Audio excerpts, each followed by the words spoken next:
Rock Paper Scissors is one of the most ambitious, complex, yet simple games of all time. No matter where you live in the world, you've probably played it at least once for fun or to solve a dispute. But have you ever thought to yourself, why rock, paper, scissors? Well, I'm glad you asked, because I also asked myself the same question, and now I feel less alone in doing so. I fell head over heels down a rock, paper, scissor themed rabbit hole, and now I want to share my findings with you. It may surprise you to learn, but Rock Paper Scissors actually has a lot of lore and centuries worth of history. There have been countless research studies trying to perfect the strategy of the game, as well as determine what makes Rock Paper Scissors so popular. Why is it so special that it's been around for hundreds of years? Now, just in case this video is ever put on a flash drive someday and sent out into space in hopes of coming into contact with alien life, so they can watch it and be introduced to one of humankind's most important hand games, they're probably gonna need to know the rules. Or, if you have never heard of Rock, Paper, Scissors, I need to make sure you're covered at least with the basics. This is a rock, this is a paper, and this is a scissors. Rock, Paper, Scissors, or RPS for short, is a three-way deadlock game where no matter what you pick, you will always receive one of three potential outcomes: a win, a loss, or a draw. In America, you usually hold out your hand flat like this, and then you strike your hands 4 times in a row in tandem with your opponent. The first 3 strikes on your hand are in a fist, and on the 4th strike, you change your hand to one of the shapes: either a rock, a paper, or a scissors. This determines the outcome of the game. But how do you establish the winner? Don't worry, I made a chart to make things easier. Oh, wait, sorry, wrong side. Okay, there we go. This is the triad. A beats B, B beats C, and C beats A. The game Rock, Paper, Scissors follows this triad. Technically, it created it. Rock beats scissors, scissors beats paper, and paper beats rock. Actually, let's play around right now. Why not? Okay, get ready. I'll say rock, paper, scissors, shoot, and when I say shoot, you play your hand and I'll play mine at the same time. Are you ready? Rock, paper, scissors, shoot. Look at that! I won! I can't believe it. That's so cool. Better luck next time. Hopefully there are no hard feelings. It is just a game after all. I'll let you in on a little secret. I actually had a strategy, and don't worry, I'll tell you about it, but I'm gonna save that for a tips and tricks section later on in the video. The very first recorded mention of rock, paper, scissors happens all the way back during the Han Dynasty in ancient China. Somewhere between 200 BC and 220 AD, to be vaguely precise. We know this because about 1500 years later, during the Ming Dynasty, the writer Shi Shaoji mentioned a game being played in his hit book, Wuzazu. In that book, he refers to a game called Shu Shou Ling, which roughly translates to hand command or hand game. This is really all we know about the very beginning of Rock, Paper, Scissors, other than a few other ancient texts that also confirm this to be true. As the 17th century rolled in, Japan caught wind of this massive phenomenon, and they decided they needed to import it. After a reworking and a new translation, Mushikin was born. Mushikin, or frog, slug, snake for short, uses the same hand symbols as its Chinese counterpart: frog, snake, and slug. You might be thinking, why a slug? And there is actually a reason for that. Originally, the slug was a millipede or a centipede, but this was lost during the translation from China to Japan. Okay, so this next part might be nightmare-inducing, so skip ahead to here if you aren't in the mood for something creepy and crawly. I'm not gonna be showing like any pictures or videos or anything, but when I read what I'm about to tell you,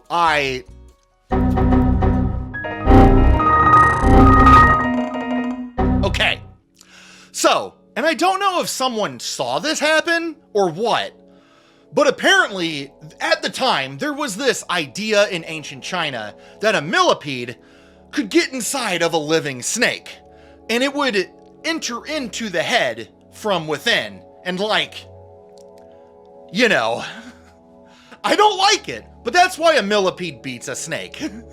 Sorry if I overhyped that, I just don't like the peds. I think it's the legs. Are you still with me? Please, don't leave me. I don't want to be alone after that. In the late 1800s, Janken, the modern rock, paper, scissors, was introduced. This is also where we got the updated hand symbols that we are still using today. Mushiken and Janken are both Sensakumi-ken. The reason why they all end with that Ken moniker is because that's what hand-based games are called in Japan. Sensakumi-ken is a specific type of Ken game played using 3 hand gestures, and Mushiken and Janken are both 2 games that fall under that specific genre of Ken. Much like how basketball and volleyball both fall under ball sport categories, but are both played in 2 different ways. A lot of historians agree that Janken is probably the reason why rock, paper, scissors is still played today. By changing the triad to rock, paper, scissors, it becomes more accessible and recognizable to a wider audience, and a wider audience it reached.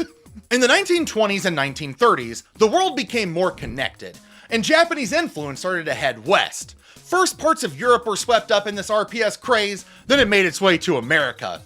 Apparently back in the 30s, the New York Times famously ran an article to teach readers the rules, and just like that, it took off. And the world of decision making was changed as we knew it forever. You might have heard rock, paper, scissors referred to as other names before, such as Rochambeau. A common misconception is that it's named after this guy, Count Rochambeau, who allegedly had giant weirdo rock, paper, scissor parties back in the day. This is untrue. In reality, it was just a mixture of regional dialect in the US and a translation to make it more English friendly. As far as other regional differences, in some parts of Asia it isn't paper, it's fabric or cloth. Some people say these make more sense beating rock than paper does. And don't worry, we're gonna get into that later. In America, some regions refer to soda as soda, and others refer to it as pop. So think of this in a similar way. It's a different name for the same game.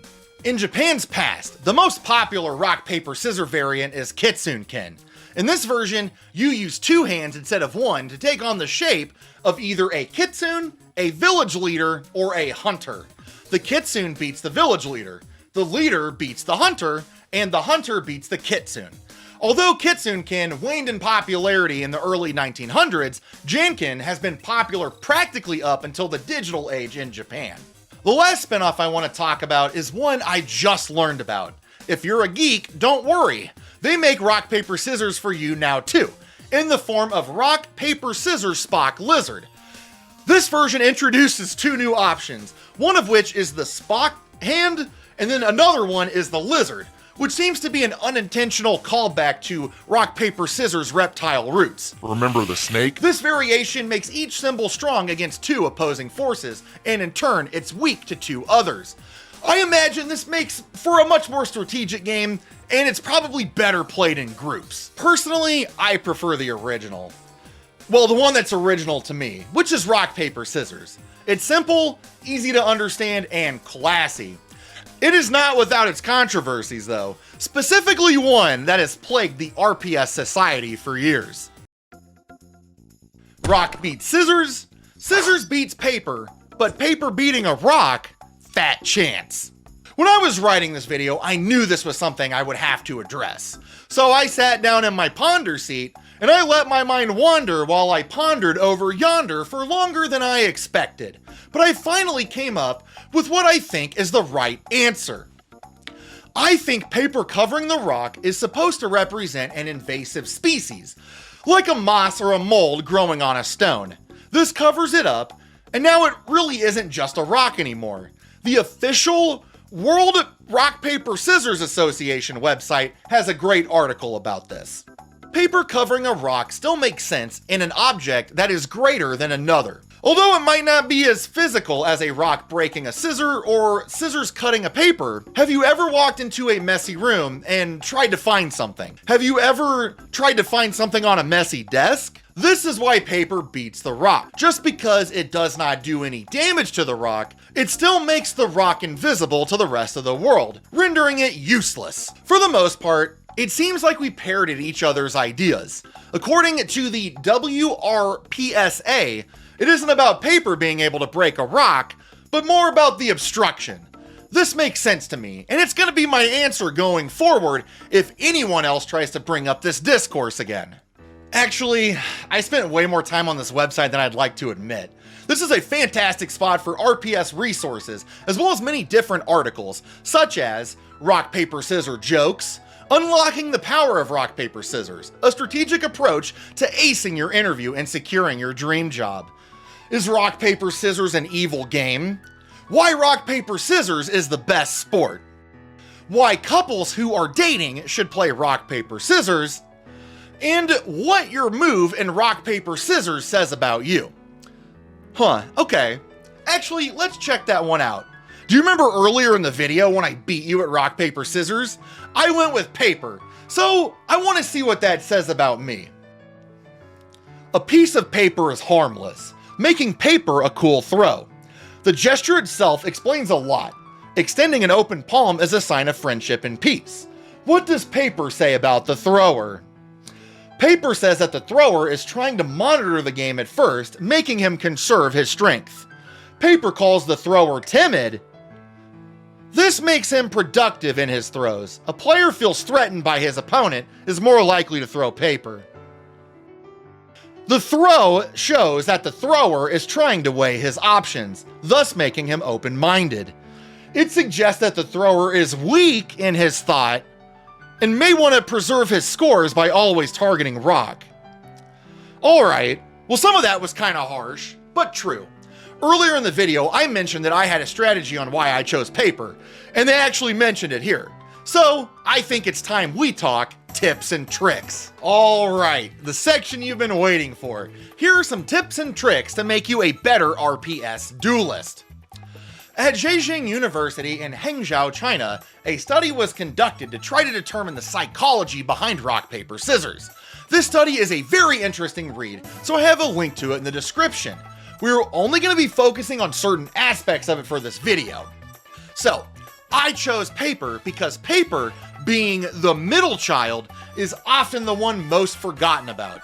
Paper has the lowest chance of being played statistically. Rock is statistically the best. So I took advantage of this. The reason why rock is the most commonly used is because your hand is already in that shape up until you reveal your throw. If you're gamer-brained like me, you've probably had to count frames before to try to pull off a complicated parry or landing an attack at the right opportune time to deal massive damage. There is actually a similar strategy that can be implemented in Rock Paper Scissors. Take a look at this. There, did you see it? Let me slow it down so you can get a better look. Right there. That hand that plays rock is completely stoic, whereas the hand playing scissors has to open before it lands on the throw. This same thing happens when you're playing paper too. If you plan to play rock, you don't have to alter your hand at all. If you can somehow see this before you make your play, you can attempt to use this to your advantage. If your opponent's hand stays still, they might be playing rock. Or if they start to open, you can take your chances with another option. This is an expert strategy that requires practice and patience to master. If you're ever about to play someone in Rock Paper Scissors, you should honestly try to play more than one game to decide the winner, like best 2 out of 3 or something. If you are only playing one round to decide the winner, ultimately the best strategy is to be completely random and hope for the best.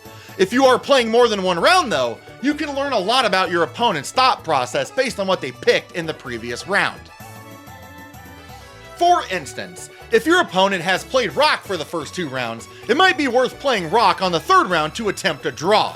This might also break them out of spamming the same move over and over. On the other hand, this strategy is risky, because maybe your opponent wants you to play rock on the 3rd round so they can pick paper and ultimately take home the victory. There is a lot of strategy that goes into Rock Paper Scissors, and it's something you'll have to learn on your own so you can make your own big brain moves to master the game. Regardless of what the statistics say, it's actually impossible to have a fail-safe approach every time guaranteed. Due to the random nature of RPS, it is still used pretty frequently in modern times, whether it's you and your roommate playing to decide who does the dishes, or the times it's been used in court to help move trials along. Actually, you might have even played RPS subconsciously without even knowing. Do you remember doing this when you were younger?